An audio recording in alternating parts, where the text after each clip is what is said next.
talk about it, Joel. Okay, what do you want to talk about then? I'd like to talk about some movies. Let's talk about some movies. Let's do it. Okay. Jake, why didn't you get us? Where'd Jake go? Jake. He vanished. Oh, no. Maybe he became a Force ghost. Oh, yep. Yeah. How fitting that you say that, because we're going to talk about Force Ghosts on today's BaconBit. BaconBit! Yeah, there we go. I kind of missed that. Yeah. We are going to talk about two movies today, two of the most anticipated movies of the year. In fact, one of them was our the number one most least anticipated end of the year show. Was it? Yeah. Yeah. And the other one we didn't really talk about because we can't talk about because we'll get in trouble. So we're going to skip over one movie entirely. We just use that for SEO. And that being Star Wars, The Rise of Skywalker. Episode 9. No, we have to talk about that. But just so you know, we're going to be doing spoiler-free here at the beginning of the BaconBit. So even if you haven't seen the movies, you can listen to the first half and we will make a clear line when we are going to talk about spoilers. So we're going to do Star Wars and Cats spoiler-free review first. Yeah. And then we'll get into Cats and Star Wars spoiler-full review. Yes, because we know it's a big weekend. We know everyone will be seeing this once or twice with their family. And so we don't want to ruin anything for you unless you want to be ruined. And then, enjoy. Exactly. Now, Kent. Yeah. I want to bring this up. Okay. We saw both of these today. I'm so sorry. So Ken had two screenings he invited me to. And so we went and saw Rise of Skywalker first. Took a break, had some dinner, and went right back into Cats. The weirdest double feature. It was very weird, although exact same audience both times. Yeah, that's true. Yeah. And we got some good food in between. I mean, that was a highlight. That was, we went to Lucky 13, got a peanut butter burger. It was pretty tasty. Right. And Kent got some cat ears for the screening of Cats, which is pretty enjoyable. But let's talk about each individual experience. Before we talk about the movies? Well, I mean, as we talk about the movies. Okay, sure. Because that's not a spoiler to say things about the experience of going in there. Yeah. But Rise of Skywalker was interesting because I tried my best, Kent, to go into it with an open mind. Because as you know, I wasn't a fan of The Last Jedi. Right. But I was the lone defender in Baconsale of The Force Awakens. Yes. So that's how I went into it. I would like to hear your mentality of where you came from. Well, your mind was completely open because you didn't really know anything about new characters, for example. I avoided most motivations. Yeah, I avoided most spoilers. Really, most of the stuff I knew was just kind of memes that would happen. Yes. But even then, I didn't know any of the story. I didn't know anything. You didn't know when Baby Yoda would show up at some point, No, right? I had no Sorry, idea. that is not a spoiler. Please don't get mad. No, but you, on the other hand, you dug in. I dug right in because my apathy for this franchise is strong. Great. Now the apathy is strong. Now they're going to turn it off again. No, it's not that I'm a crazy fan either way. I just go, oh, hey, they're movies. They're entertaining movies, and that's about it.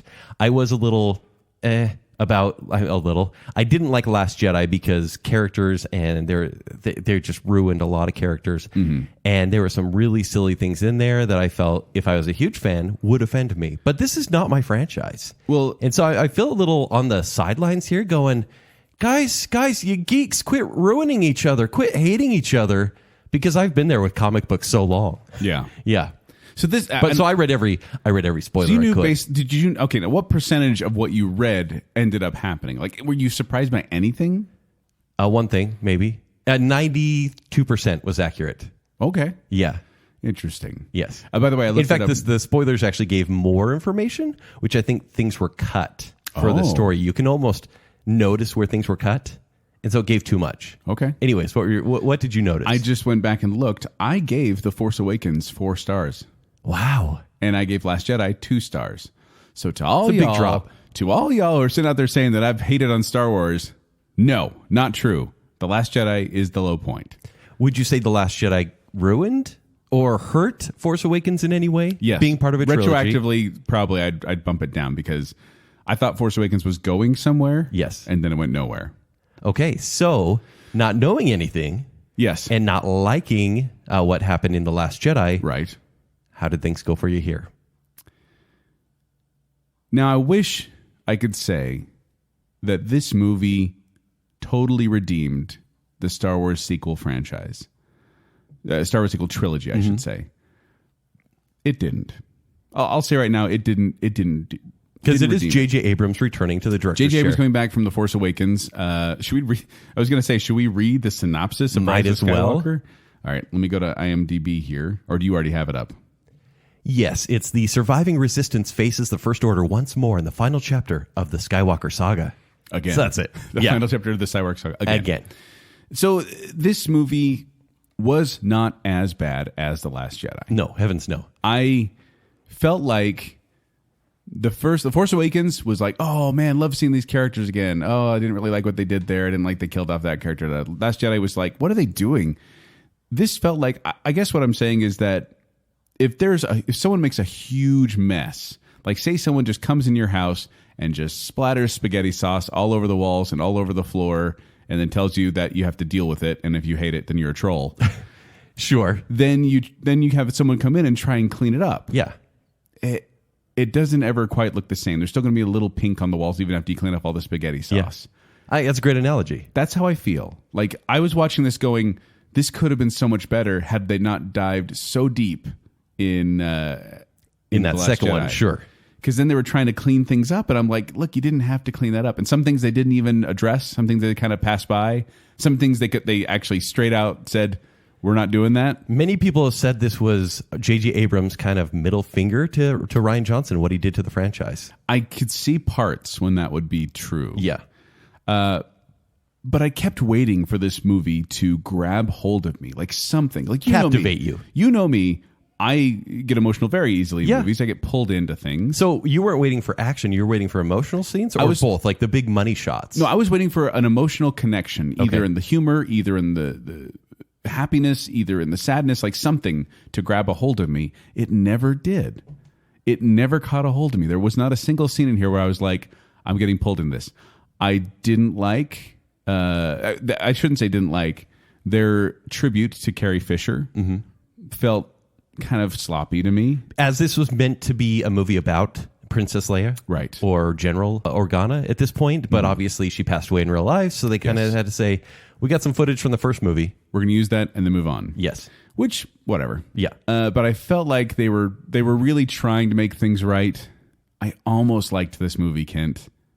This is 2.5 stars for me. Almost. It was almost a 3-star movie, but certain things just kept me from doing it because I was like, If no. it had bigger moments, would it have been They tried a 3 to go stars? big. No, the thing is, they tried to go big. The problem is, they fell into the trap of, we're going to go for cool lines and cool visuals, to heck with story. Yeah. We don't need to have character development. We just need to have really cool fight scenes. And Yes. I'm like, I wanted something, and it just kind of went flat. So Yeah. to me, this was a flat movie. It wasn't offensive. It wasn't great. Because of the rise of Skywalker, I'm basically just kind of disowning the sequel franchise as a failed experiment. Right. So that's where I'm at. But did you feel the J.J. Abrams magic within? I felt him trying. Like I said, he's trying to start the motor. It's just Yeah. they're just never quite turning over. Okay. They couldn't get there. Yeah, because there's so much happening in this movie. So much that you're distracted by anything bad happening. Well, and I'll get to this in the spoiler full section, but you're exactly right. There's so much happening, and it's like a frantic person was telling you the story. Yes. Like, Okay. it's like, and this is where I'll continue. Please. I feel like J.J. Abrams said, you know what? I do not care about Rian Johnson's movie. He basically wasted a second act. Yeah. What could have been a grand conclusion. So he told his second movie anyways. And then he told his third. There's so much happening that scenes for the first 45 minutes to an hour, like you said, are frantic. It's like, this happens, they say this, and now we're going here, and then this happens, and then they find this, and then they show up. Exactly. And you're going, oh, slow down. I have no emotional involvement here whatsoever. the stakes felt very low because they didn't give you enough time to worry about it. Exactly. It was like, here's a problem, it's done. You don't have to worry about it anymore. And I was Right. like, what? But it fixed so many of the issues of The Last Jedi. A, being you actually get the 3 main characters together for the most part. You at least get Poe and Finn together. Careful. I'll just stay there. Dancing on spoiler territory there, buddy. They were all kind of separated in the last one, and it was a worse movie for it. Whereas this one, you get to see the group. You get to see the camaraderie, unless it's heavier at Team times. Avatar. It's pretty much, yeah. Yeah. And also, this one succeeded where Force Awakens started something good, was you get to see Daisy Ridley really enjoy her role as Rey. And I feel like this is her best performance as Rey. Does the story take her to some pretty stupid places? Absolutely. Okay. But at least she looks like she's enjoying it. Okay. I mean, like she is really sinking herself into the role. I could see that because she was trying. She was Yes. trying very much. On the other hand, Adam Driver, awful. Absolutely terrible. Kind of sleptwalked through the role, didn't he? Yeah, what was that? I think he was like, you know what, Marriage Story is going to get me an Academy Award nomination. This is going to pay my paycheck. Exactly. Yeah. Like it seemed like he did not care whatsoever. Yeah. Not going to mention any other characters because this whole movie, there are many parts that are Easter eggs to bring in fans of, prequels they flirt with, but at least the original feelings and sentiment of the original trilogy. They're trying. And yes. But once again, I have to say this. J.J. Abrams fell into the trap of repeating old parts of the original series. Like where it was like, oh, this is exactly like this other movie. Well, all right, but that was the error in The Force Awakens, though. Right. And I was okay with that error. But in here, it felt like it set something up. It rhymed. Yeah. As Star Wars needs to. A little chiasmus thing going on there. I feel like the search for the MacGuffins, and that's all I'll say there, Yeah. was not rhyming. No. It was just kind of a video game-esque, go on an adventure here and that sort of thing. Well, until the end, and then it became, once again, J.J. Abrams doing his thing. I just want to say that it is exactly a copy, though, of stuff that happened in The Force Awakens. It was like he had the same basic idea, and he's like, yeah. Okay, we It's can't true. do that. Yeah. And we can't really get into it. I like how vague we have to be, but we want people to listen. Yeah. Now, this was a totally failed experiment. Okay, totally failed. Yeah, totally failed. This movie is not a disaster. So knowing everything that was going to happen helped me in this movie. Okay. Truly, because then I understood that what the pacing was going to be like, that it was going to have very little story other than just adventures. Mm-hmm. And then getting to kind of a bombastic climax that was really haphazard. Like the whole movie was haphazardly put together. Mm-hmm. I wonder if the leaks were true and they really kind of had 4 different cuts and they said, this one works the best. It's not a bad movie because the execution is better than the story itself, but it's like pointless movie. Entirely pointless. It wrapped up Rey and Kylo Ren's story. Yeah. And that's the only reason for it. Who we didn't really care about, to be honest. No. It was like we got these characters and we're like, oh, we're supposed to care about them? And then they're gone and they're like, oh. So I don't look at this movie with anger. It's a C- for me. Okay. So it's below average. Yeah. Where'd you put Force Awakens? Force Awakens was, in retrospect, I like it a little more. It's probably a C+. So Last Jedi was a D or D-. Okay. And so then we're about on the same page then. Yeah. Yeah. Force Awakens is easily the best because it still sets up a good story, even though it's the same story we've seen. And this one does its best to answer all those plot holes that the whole series has had. Because J.J. Abrams really needed to do his homework and, for lack of a better term, force something to work. I see what you did and there. that's exactly what he did. Yeah. So this is a below average movie. Not a disaster, just pointless for me. Can I ask you if you think it will change the mind of either those who are strongly for or strongly against The Last Jedi? I know who you're talking about, and no, they will love this movie. They will love all the big battle scenes, all the lightsaber fights, and everything like that. Do you think they'll get emotional? Because I felt like, this is just me. Okay. I felt like the crowd, maybe it was just because we were off to the side in these really comfortable chairs. Yeah. But I was off to the side, but I didn't hear the crowd reacting like I did on the other movies. Absolutely not. It felt like everyone was kind of like, oh, okay. Yeah. Okay. That was kind of the attitude, I would say. Okay. But yeah, even some of the bigger scenes, the weightier scenes, which I feel no one really cared, but people that really like The Last Jedi may not like this one as much. Okay. Because it doesn't take as many risks. It doesn't. It goes back to the safe zone. Right. Highway to the safe zone. So yeah. So there's our spoiler That's free. It for Star Wars Rise of Skywalker. You give it a C-. C-. I'm giving it 2 stars, 2.5 stars, excuse me. Yeah, we're so we're about the bring same. a little tone down because we might get inflammatory, maybe in the spoilerful section. Maybe. We'll but see. For now, let's talk about cats, baby. Oh, mercy. Okay, let's talk about cats. Cats was an interesting experience. Ken got some cat ears on the way in, which we thought was hilarious that they gave him cat ears. The people running the I'm putting screening, them on right now. They look very nice. They're blue sequined cat ears. Yeah, do you like that? But then we get in there, and I have never seen the musical Cats. Neither have I. Were you familiar with the music, though? So I thought I was more familiar with the music. Yeah. But I only knew... I didn't know more songs than I knew. So like the song come on, I'm like, I don't know this one. Well, I mean, you do really know. You know Memory. I know Memory. Know Mr. Mistopheles. I know Jellicle Cats. And that was basically it. Yeah. And so then all of a sudden they start throwing in all these other musical numbers. I'm like, is this in the play? I don't remember. But it probably is because it feels very dated. You think so? The music felt so dated to me. I'm like, can we get an update on this one at all? I don't think so. Well, especially the music was like synthesizer. I'm like, they couldn't, like, it was like, Yes. and I'm like, you can't. And then Mario came and punched a block. Yes, exactly. But I'm like, you couldn't like put a horn in there instead of a synthesizer, but I guess maybe that's what people want. And it was a lot of scatting and just like rhythm and talk singing as well. Yes. Right. Ugh. Now, Cats, if you haven't seen, Kent, do you have the IMDb synopsis for Cats? I do. A tribe of cats called the Jellicles must decide yearly which one will ascend to the Heaviside layer and come back to a new Jellicle life. Can I tell you the magic of screenwriting? Go ahead. When you drop an audience into an unfamiliar land with unfamiliar customs and unfamiliar characters, you need an everyman to come in and represent the audience and be like, But they do. And be like, I don't understand this. Please explain it. And so in this movie, they drop off a little white kitty in the middle of all these Jellicle cats. Yeah. And they're like, I'm like, oh, okay, she's going to be the everyman. Nope. She starts singing along with all the songs and dancing along. They're like, welcome, let's beatbox and dance like cats. And she's like, I will dance too with you and then and be a best friend. Wait, we can't get the spoilers. Okay. We can't get the spoilers here. Hold on. Can we not spoil cats? No, we can't spoil Cats. So we went to Cats and let's talk about the experience real quick, or Please, we yes. can get to the end as well. But there were some louder people amongst us. Yes, right behind us. Yeah, and they were, eating snacks pretty loud. There were two boys talking, full voice. How old were they? 17, 18? Yeah, probably 17. And I spent the whole time going, why are they here? Yeah, like they were dragged to a early free screening or something. But by whom?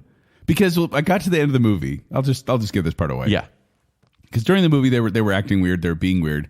At the end of the movie, one of them gets up and says, "Oh, that was awful. I pity anyone who even liked that movie at all." That voice needs to be more nasally. I hated that. Yeah. It was so awful. I pity anyone who liked that movie.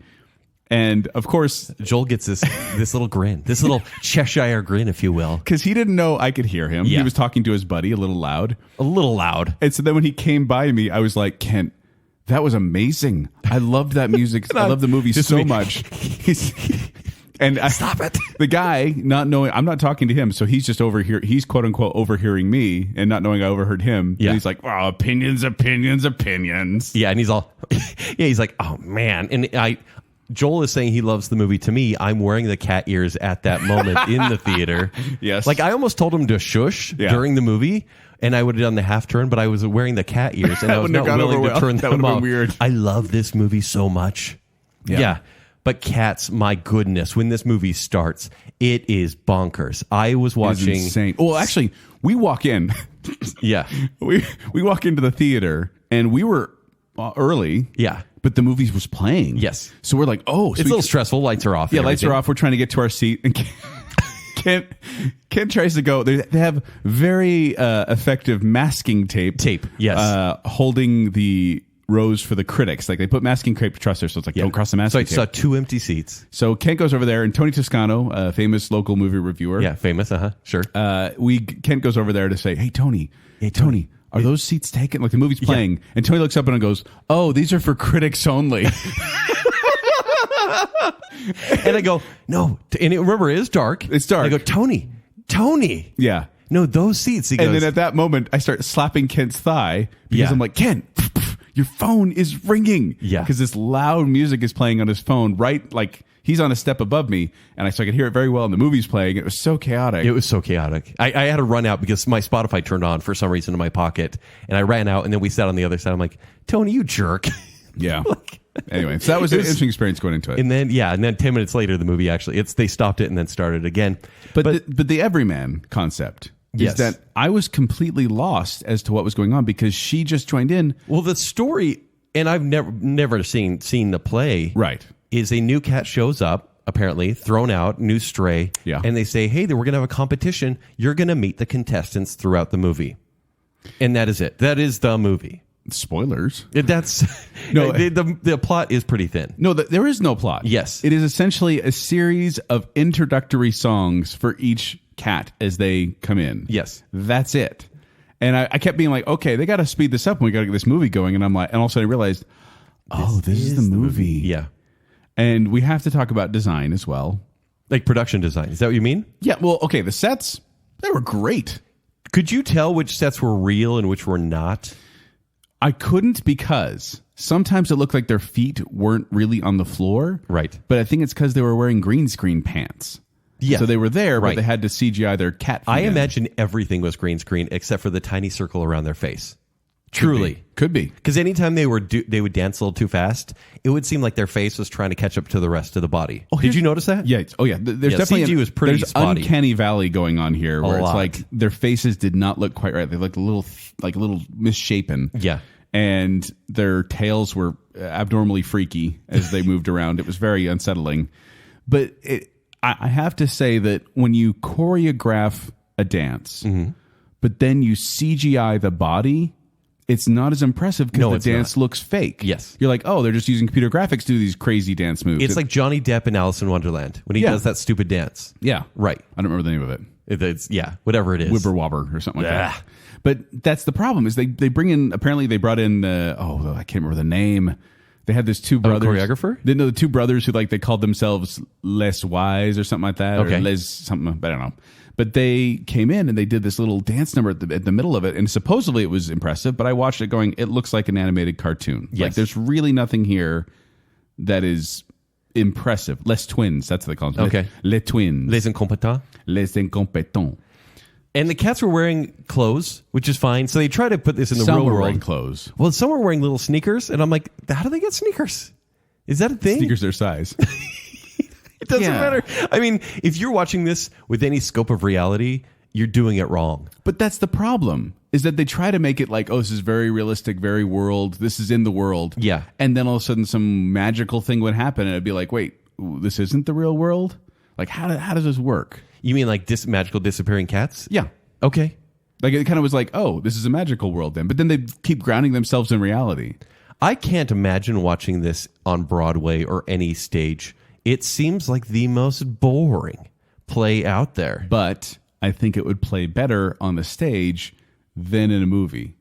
Because in a movie, you have the opportunity to be like, oh, here's some other things we're doing. We're at different locations. Whereas in the play, it's like, hey, we're stuck on one stage. We know that. We're going to make it as entertaining as possible with dance numbers and tap numbers and all that. And it's actually all happening instead of this whole movie, which doesn't seem like any of it's happening. Yeah. Yeah. So And it relies on cameos. You have Jennifer Hudson as the cat who sings memories. James Judi Dench as Deuteronomy or Exodus, whatever her name is. old Deuteronomy. Yeah, there's James Grisabella Corden. is Jennifer Hudson. Oh, that's her. Yeah. What's his face? James Corden. James Corden is Bustopher Jones. Jason Derulo is Rum Tum Tugger. Yeah. Idris Elba as McCavity. Ian McKellen as Gus the theater cat. And Taylor Swift as Bumbalurina. Why wouldn't they just change the story at all? Like, make it dynamic. Make something happen in the story. Give them fear. Because McCavity plays the villain in this movie, and he just wants to win a singing competition. Right. It's pretty dumb. Well, hold on. Let's get into the spoilers full version first. Oh, my Give your rating goodness. first. Look, Wait. I want your rating to be better or worse than Rise of Skywalker. Better than Last Jedi? No, Rise of Skywalker. It's worse, but I smiled way more I did in this too. movie. I like the first 20 minutes, I couldn't believe I was actually watching this movie, which somebody made. And it's directed by Tom Hooper, who did King's Speech and Les Mis. Yeah. Not Les Mis, the crappy 2012 version. It's not totally crappy, but it's just not the I best. like that one. It's with not Liam super Neeson? great. No. Oh, no. You're thinking, okay, the musical one. Yeah. Hugh Jackman and Russell Crowe. And I'm so glad this movie was made, and I feel like it needs to be seen in the theater because at the very beginning, and then it's boring, but the very end, you're going, I am so perplexed. Like, thank you for bringing this to me. It's a straight D, but it's delightful. D for delightful. Yes. That's how you should spin it. Totally. D for delightful. Yes. I was worried, Kent, because the beginning of this movie, I was like, this may be better than Rise of Skywalker. Oh, no. And then it got really bad. But then I emotionally connected to a part in this movie more than I did in anything in Rise of the did? Skywalker. Yes. But it's still worse than Rise of Skywalker. Okay. Just barely? This is 2 stars. Just barely? Just barely worse. It's just barely for you too. It's true. Oh, my goodness. So yeah, this is not good. By the way, at the beginning of this movie, the Universal logo pops up and it goes ba ba ba ba ba ba bum ba ba ba ba, and then Joel decided that every noise in the opening credits would be meowed. Meow, meow, And so, meow, so I went, meow, I so I meow. went, meow, meow, meow, meow. And he went, meow, meow, meow. And I'm like, stop, we're getting kicked out. Well, we did during the loud parts. We were good for most of the movie. Yeah, yeah. I only made a couple meow But this one, like noises. Rise of Skywalker, we were trying to be so quiet, so respectful to each other's viewing experience. This one, we were just laughing in hands and faces. Well, and people were too. It wasn't just us. It was like Yeah. people around us were laughing too at like, what is happening? So good. Let's get into spoilers. Okay, now. spoilers. So we're about to get into the spoilers. So we are going to spoil both Cats and then Rise of Skywalker after this point. Are you ready, Kent? I'm ready. Spoilers! All alone with the spoilers. There you go. All right, it is time to spoil Cats. Spoil we will Cats. Be spoiling Rise of Skywalker after this. What the crap happened? Drugs? No, literally Straight at up one drugs. point. So the whole point is that they're going to see these different types of cats. Yeah. But they all have these weird names like Gumby Cat. And hold on, I'm looking through the list right now. The old Gumby Cat, Rum Tum Tugger, the Glamour Cat, But people who are familiar with the play, like they're used to this. Mungo Jerry and Rumpelteazer. like Growl Tiger. Oh man! I just watched this and I was like, what is going on? Rebel Wilson was appalling. Like just her attempt any at time or comic what? relief. I was like, I'm not on board any of this humor. So she scats during the movie. Yes. And then she starts singing with a group of mice. Yes, which are children. They put children's faces on people in mouse And costumes, then which is disturbing. They try to do a Be Our Guest sort of scene with cockroaches, but it's women in cockroach costumes. and then they start eating the cockroaches. yeah. What is happening? Is this supposed to be funny? And would people laugh at this who are not under the influence? Because I don't think so. I don't even think people who like cats would be into this. Like, this movie has made me a dog fan, actually. Yes, it did Somehow. something good. That was okay. There's a scene at the end where Dame Judi Dench, Exactly, I was going to bring that up. she goes meta and she starts talking to the audience or singing to the audience. Which I presume happens in the play. And it was about how to treat a cat. And I was like, this is going to be Jerry Springer's final thought. This is where we bring it all together. Right. And then she just tells you that cats are not dogs. And then everyone repeats, cats are not dogs. Yeah. And then you should feed them back to good her. food. Feed them good food. And then bow to a cat. Bow to a cat.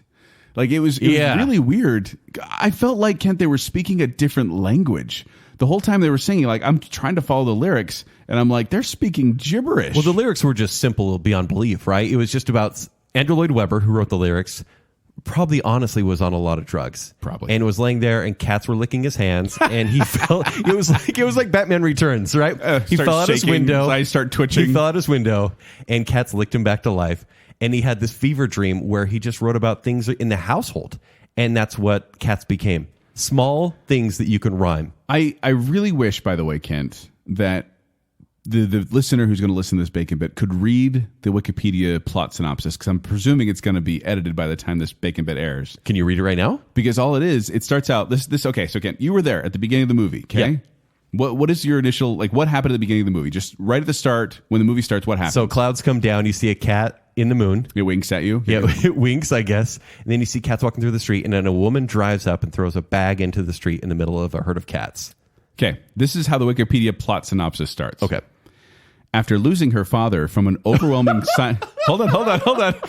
After losing her father from an overwhelming Siamese attack and her mother from a passing truck in the middle of a crosswalk, a white kitten named Victoria soon mourns her situation when she stumbles into a criminal hideout in the sewers of London, where she discovers and rescues a golden feline named Demeter and brought her home to a junkyard in Victoria Grove. But a swarm of rats who are giving chase because of her intrusion capture her, are brought before their crime lord McCavity, who plans to use this white kitten as leverage to get his prisoner back, but not before revealing his plan to make Demeter not his slave, but his wife first. What? I think that's a better plot than this movie and Rise of Skywalker put together. Is that the plot of the play? No, the play was basically The Voice, where Dame Judi Dench was the judge on the show. But that's what I mean. Is like, so I'm sitting here reading this. I'm like, where did they get this plot synopsis from? Is that from a book? I don't. Well, apparently this whole thing, all of Cats, is from a T.S. Eliot book. called Old Possum's Book of Practical Cats, which leads me to the fact that it's T.S. Eliot kind of explains why I had no idea what was going on, even though and it would I was take listening. too much time to give you context for anything, what the Jellicles are, what this competition is. If they go to freaking heaven... Okay, yes, let's get to that. Across the sea. Because they're sitting there like deciding... To the horizon. I thought it was going to be who gets to be the cool cat for the year, you know? Yeah. And they get like a makeover or something like that. Yeah. But it gets to the end and the old Grisabella gets, for some reason, because of her beautiful song, gets put in a singing competition. And she gets put in the chandelier. She's homeless and everyone hates her. For some reason. She wins and she dies. She takes a hot air balloon into the sky. This felt like some post-apocalyptic thing where it's like, oh, you win. We're going to kill you now. Congratulations. Like the lottery. Remember that old short story, The Lottery? Yes. So it's like, oh, congratulations, Jennifer Hudson. You win. And they put her in this chandelier, which has a balloon attached to it, and they send her off into heaven. And that's like, meanwhile, the villain who everyone hates and is scared of wants to go to heaven. And they're like, no, you can't go. You lose again. You say heaven, but they're actually going, what was it called? Oh, cats don't go to heaven. Is that what we're saying? Heavy side layer. Yes. What the heck? There's no context. It doesn't matter. The whole thing was it doesn't matter. This whole movie was it doesn't matter. There's a lot of affection. There was a lot of face rubbing. What scene made you emotional? It was Jennifer Hudson's memory. Okay. At the end in the theater, when the woman behind you was passing gas.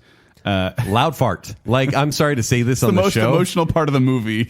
Either she rubbed against her chair the wrong way or just let it off, and I started shaking laughing during memory. And it's not because I was crying, because I was like, don't laugh, don't laugh. And I didn't notice until after you told me after, but I was literally watching that part, and Jennifer Hudson did a fantastic job. And I will say... You mean singing the same song 3 times? Yeah. Yeah. But that last time when she did the power, it's very powerful, boom, yes. I was like, that's the thing. If you close your eyes, it would be a good song. Yeah, because in context, like I thought when I heard the song Memory, I thought when I see the play, this will make sense. No. She's like, when she says, if you touch me, you'll know what happiness was. And I thought she was talking to a lover. Yes. No. And there's no happiness within her. She's not touching anybody. Right. She's standing there in the middle of those people who hate her, basically saying, I remember when I was pretty. The song feels like it was written for something else. And then and everyone's like, that's a really good song. Put it in Cats where the music is terrible. Yes. And that will be the showstopper. Yeah, and the Mr. Mistopheles number I thought was going to be so much more fun, but then they kept pausing it. Right. Every so often. And I was like, I'm not getting the build-up here. And it didn't quite work for me. It didn't work at all. And it didn't make any sense how, like, he had magic, but he didn't have magic. And the other guy could literally make cats disappear at any time. In pixie dust. Or catnip, whatever it was. Oh, yeah, so Taylor Swift, we should talk about her, too. Yeah, she's a pretty hot cat. But she was like trying to be British, and that made me laugh because she can't pull off a British accent. Nope. But then she was there, and then she wasn't. Like, she had one number, and then she was gone. But it wasn't even her number either. No, she could have won the competition and gone straight to heaven or Heaviside Layer. But for some reason, she was helping out McCavity, Idris Elba, Mr. McCavity, who was too sleek for his own good. When he disrobes. Yeah, when he disrobes as a full cat, I think everyone in the audience was like, I'm a little uncomfortable. It was weird. It was so bad. All right. We've talked enough about cats. Have we? Yes, we have. Now we're going to spoilers, Rise of Skywalker. More spoilers about Rise of Skywalker. Ears come off. Ken has taken off his ears. And it's time to take off the gloves. Oh, okay. Pretty dumb, right?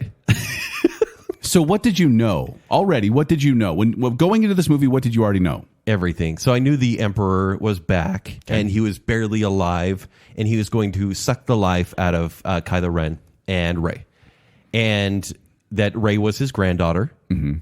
And I knew that there would be this, that's kind of gross to think of Palpatine having a daughter and then a granddaughter. Yeah. A lot of it's weird, and I knew that Kylo would die in the end, and that would be a trade-off of this new Force power, where you could heal people and death doesn't matter unless it does. I hated that. Well, sure. I hated that. Yeah. I hated how all of a sudden they're making up, by the way, it doesn't matter when someone gets injured anymore because you can heal them, Jedi. Dear Twitter Joel, every director has created their new Force powers. It's up to them to decide. It just feels like in the original Star Wars, the Force was a guiding principle that would help you be better at lightsabers and kind of just be in touch with everything. Basically, you were connected to the air, which connected to everything else, so you could feel movement before it came to you. You could feel other people out there.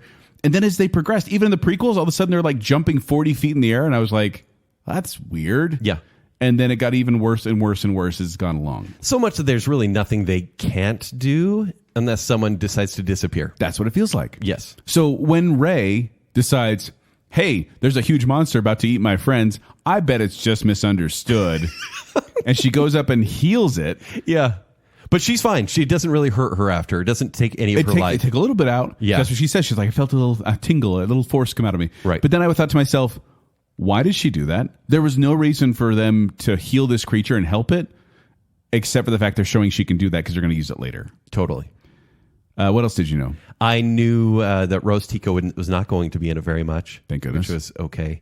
I knew the whole Wayfinder mission, which seems so pointless, by the way. The Wayfinder mission is exactly the same as The Force Awakens. Yes. We're looking for a piece of the map that will lead us to where we need to go. I feel like the term MacGuffin will now be replaced by Wayfinder. Because if you notice, the whole time they're looking for the Wayfinder, and Kylo Ren is trying to get Rey to join him. And if she had joined him, they would have gone to the Emperor immediately. And that's where she was trying to go. And remember, the Emperor's motives were like, kill her, kill me, stay alive. Kill somebody. Kill me. Will someone murder somebody for crying out loud? And what are the rules that if you kill me with your lightsaber, I become you? And then it's like, but don't use lightning against me. I'll die, I think. The whole thing. Wait, Kent, why is the Emperor still alive? The Jellicles are never quite explained. No, okay. The theme of this movie to me is doesn't matter. Why is the Emperor alive? It doesn't matter. Why should we attack that ship? Doesn't matter. I have a feeling. Oh, God. Finn literally says, because he goes, oh, no, they turned off this satellite, which the audience doesn't know or care about. Where is this new satellite? I think it's on that ship. Why? Finn actually says, I have a feeling. Yeah. Is he force sensitive? Apparently, well, was able to wield a lightsaber for a little bit. Yeah, but that's never we don't know. Been explained. And then, the Emperor is never quite. Oh, so actually, the plot leak said that the Emperor used a clone in Return of the Jedi. So that Emperor died, and they do infer that clones are being used because he cloned Snoke. You see the Snokes in the test tubes, and I'm assuming the audience in the Grand Cathedral. All Snokes. Because they didn't really show any of them up close, which I was like, did you run out of budget, fellas? They did. And I'm assuming all Snokes were driving those destroyers, the Star Destroyers, because who's driving those things? Because the First Order didn't even know about them. What's going on here? I have no idea. A bunch of Snokes are driving them. But a bunch of Snokes. So here's the thing, though, is Ken, I want to point out a plot hole, if I may. One for now. Okay. Is this going to be a D+ by the end of this? I don't know. One plot hole that I just kind of went, wait a minute, was because what's his bucket? Palpatine. Yes. Said, I made Snoke. I controlled Snoke. In The Last Jedi. Yeah. Snoke said, I'm the one who connected you two and allowed you to see each other. And then they're sitting there plotting and scheming as I'm going to kill the Emperor as they're connecting. And I'm like, if Palpatine set that up, he knows what's going on. He's sitting there in his metal chair and he's going, this is fine. They'll come and maybe I'll tell her to kill me. We'll see. I don't know. That'll be fun. But the biggest disappointment about this movie is that it copies Return of the Jedi note for note.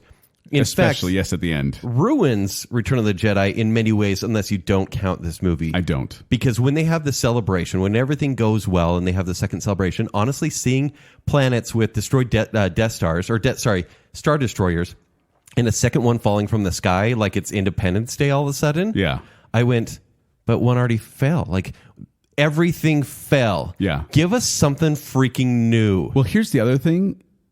I'm pretty sure the Death Star blew up. I don't think 100%. 100% demolished. But glass exists, and so do helmets and everything like that. And if it tried to enter the atmosphere of a planet, it would probably burn up as well. And yet it's sitting there on the interstellar water planet in half moon shape. That's very nitpicky, but I totally agree. I was bugged about all the debris. I thought you were going to say the debris falling on all the planets kind of was a bummer. And I'm like, yeah, it would be. Yeah. But I mean, it should be destroyed, but they still needed it because the visuals were very cool. It was cool seeing it on that planet. And then she pulls out the National Treasure tool and is like, oh, that's where it is. And also, they have a droid that's a wayfinder. They have 2 wayfinders that Kylo Ren finds at the beginning of the movie. This is the way the story is told. It's like, we're telling the story so fast so you do not find the plot holes. Oh, seriously. Here's it. It's like, okay, what we got to do is we got to get here. Okay, we're here. Oh, look, Chewie's dead. No, he's not. Now he's here. Oh, we got to get to this Death Star. It's going to be really hard in the water. Okay, we're here now. Now we're going to get here, and we got to go over here. Oh, we're here. Oh, no, C-3PO's dead. No, he's not. Yeah, it's like they kept jumping to like, they didn't let us marinate in any sort of stress. Right. Or any sort of like stakes. There was no stakes. Right. I also have a question for you, Ken. Okay, go ahead. What is the difference between a corporeal being and a force projection? One is... They're exactly the same. One can hold a lightsaber. No, but they both can. They both can. One can control lightning. They both can. Okay. Literally, like, before it was like, okay, the Force Ghost is there. Like, when Luke is fighting Kylo Ren in The Last Jedi, yeah, and he tries to fight him, then it goes right through him. Yes. In this one, Rey and Kylo Ren are literally fighting each other in dream state. In different dimensions. Yes. It didn't make sense. And then he, like, steals the lightsaber from her in another dimension. And I'm like, you can take things? Like, there's no rules here. How did you feel about Han Solo being the one to change Ben? It was appropriate but ineffective and unearned. I wish it were Anakin Skywalker. Oh, that would have been good. Because I know the father and the son kind of have to be like, son, you've always been good inside. But if it was Hayden Christensen saying, you've revered me your entire dark life. This is not what I want for you. Exactly. I turned to. Good. Why wouldn't they? Because they wanted to get Harrison Ford cameo one more time. I guess, but Hayden Christensen, the fans would have freaked out. Yeah. It would have been a good connection. Yeah. That would have been a good connection. Also, I knew in the spoilers, so when Rey becomes every Jedi, I guess, when they're all speaking to her when she's on the ground. Screenwriting 101. You hear every voice actor, basically. You'll hear characters from Rebels, Clone Wars, like you hear hear Ahsoka. There's a lot of them. Rebels. You hear Mace Windu as well, Yoda, of course, the Alec Guinness. You hear a bunch of people that I can't even... Probably a bunch of Easter eggs, honestly. Yeah. That someone is going to be like, yes, and high-fiving each other, which is cool. If that's fan service and you eat it up, that's fantastic. I tell you, though, but Ken, for the general viewer, they're like, a lot of voices. So, because I was like, oh, yeah. Oh, there's Yoda. I picked out Yoda. Yeah, I think Thanos was in there somewhere. I don't know. Speaking of Thanos, so they have that part. Oh, is there a thing? Okay. Speaking of that part when Emperor Palpatine is shooting his lightning into her lightsaber for a half hour. And then she's sitting there, and then he's like, I am all the Sith. And she goes, and I went, oh my gosh, if she says, I am Iron Man, and snaps her fingers, I am totally in. Yeah, you would have been too. And then she goes, am all the Jedi. And I went, that's exactly what he said. Like, that's not even a clever comeback. There's no emotion there. Why is this called Rise of Skywalker? Because at the end, she changes her name to Skywalker, Kent. But the only Skywalker dies. But she's Skywalker now because she chooses to be. Here, Ken, we're all Skywalkers. Remember those kids on the Casino Planet who are still in prison because Rose and Finn didn't help them at all? I'm going to freak out, Joel. I'm going to freak out right now. They're all Skywalkers. People would have loved to see Han and Leia's twins. They would have loved to see Luke's kid and Mara Jade. Why did we need the mystery of who Rey's grandparent is? Why is that the crux? I like that her parents are like, doesn't matter who her parents are. But her grandpa. You thought he was dead. He's not. Machine keeps him alive. I still didn't get how he's alive. I still didn't understand that. Spoiler alert for this entire thing.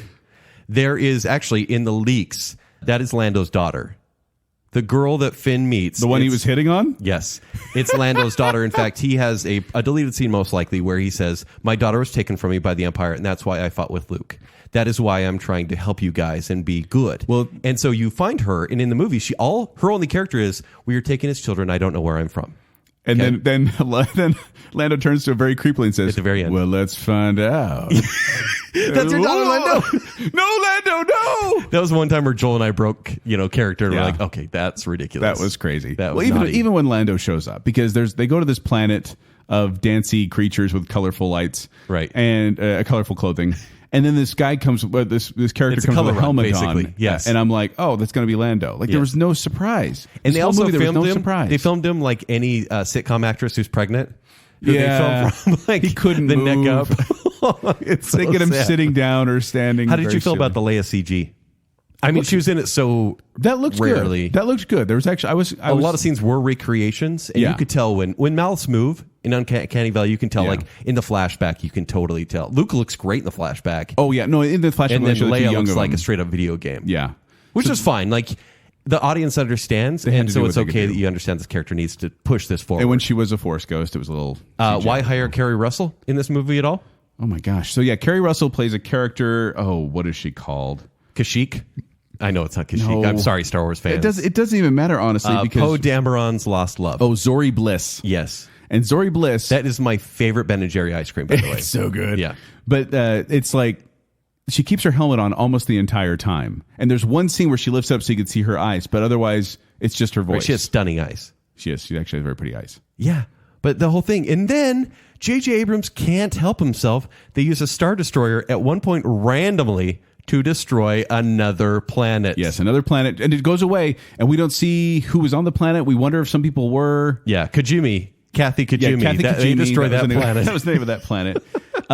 Domhnall Gleeson, once again, spoiler alert, General Hux as the spy. Yes. Was like, oh, he's a spy. Doesn't matter, though, because he's dead now. That was a middle finger to Rian Johnson for what I thought. Yeah.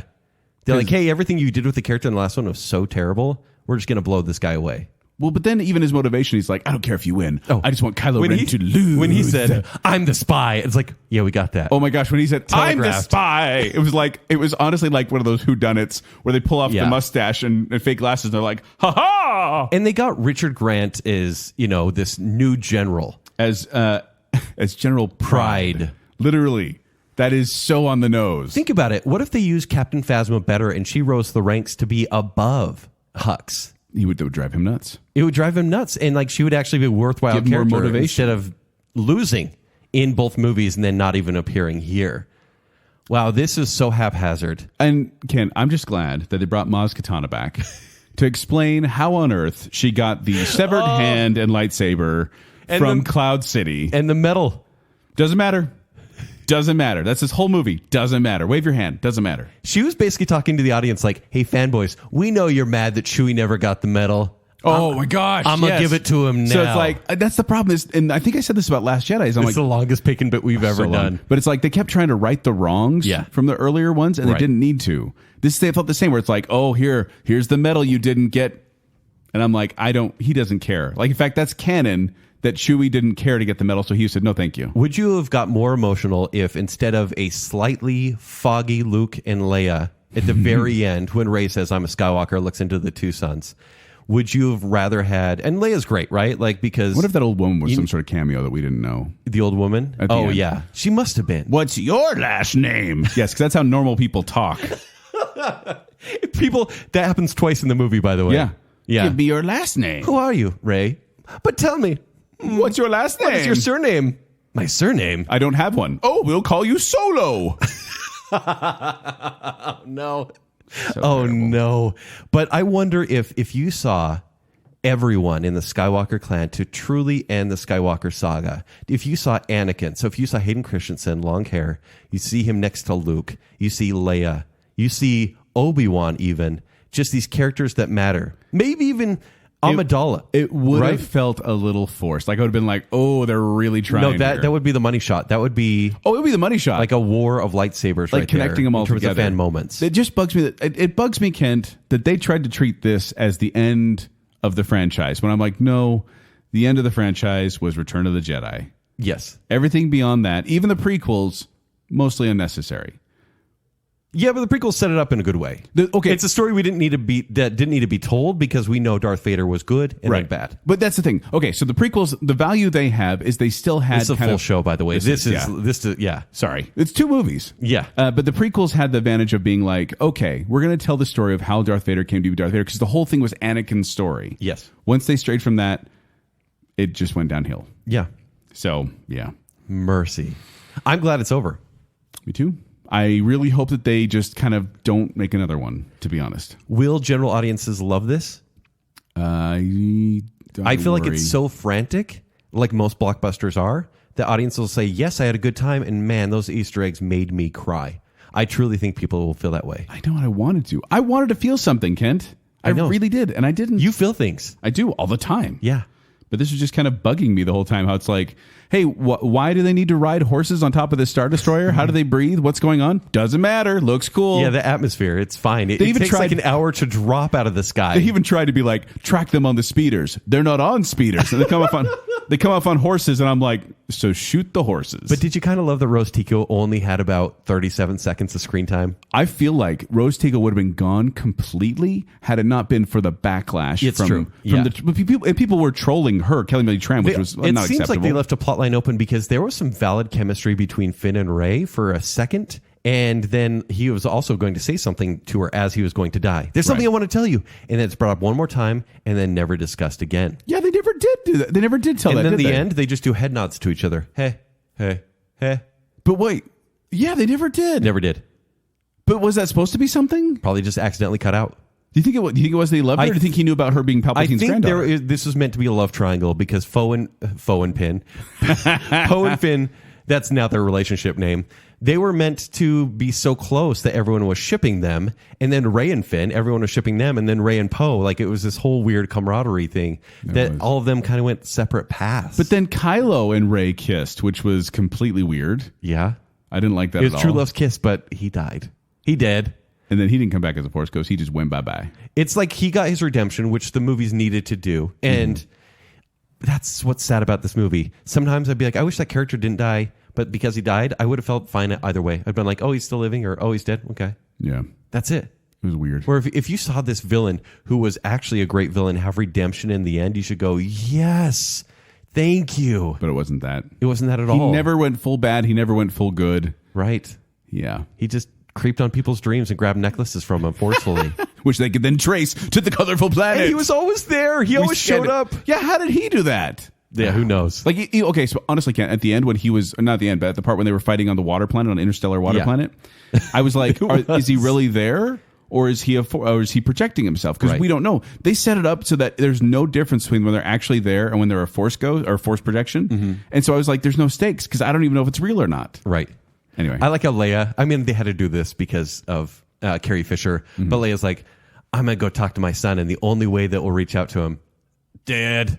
Yeah. I'll die, and then everyone will know. But there's so many things. If you can feel things in the universe, Leia should have always known where Luke was. They should have always known the Emperor was still alive. There's so many things that should have happened with the incredible Force powers that everyone apparently has. Because if they're all that incredible, then they should have done a lot more with them. That's the problem. That's a problem with making someone overpowered, is that people start questioning, well, then why don't they just do this all the time? I feel like we've complained a little too much on this, but we should do talk need about to get the it good. out.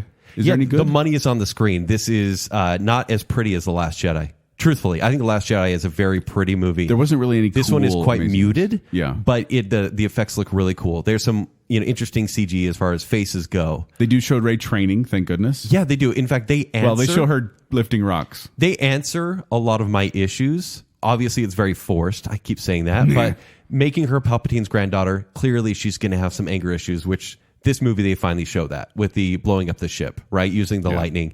And they say why she doesn't maybe need a lot of training, that she's kind of a Mary Sue, and she's not good at mental force energy, but physical she's a little bit better at. Okay. And so I feel like they answered that, but it's still real sloppy. And I feel like this last movie was J.J. Abrams saying, quick, we need someone. Snoke is dead. Snoke was he was the big daddy. He was Plagueis. Yeah.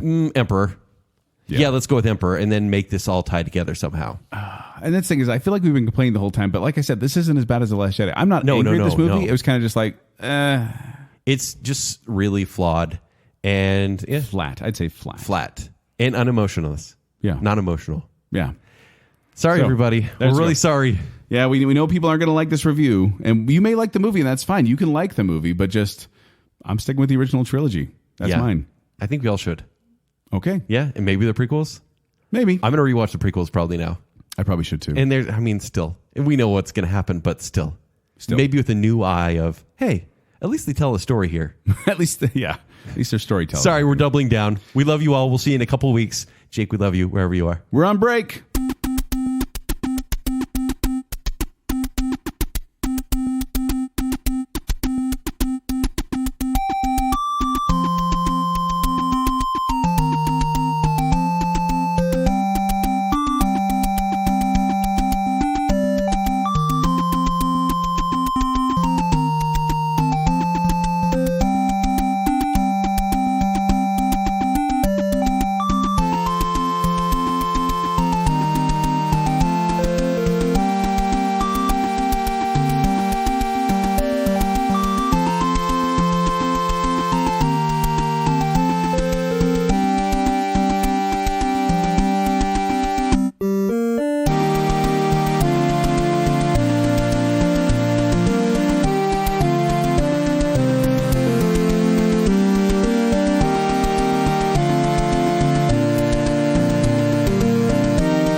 hated that. So awful. I pity anyone who liked that movie. Kill her. Kill me. Stay alive. Kill somebody. Kill me. Will someone murder somebody for crying out loud?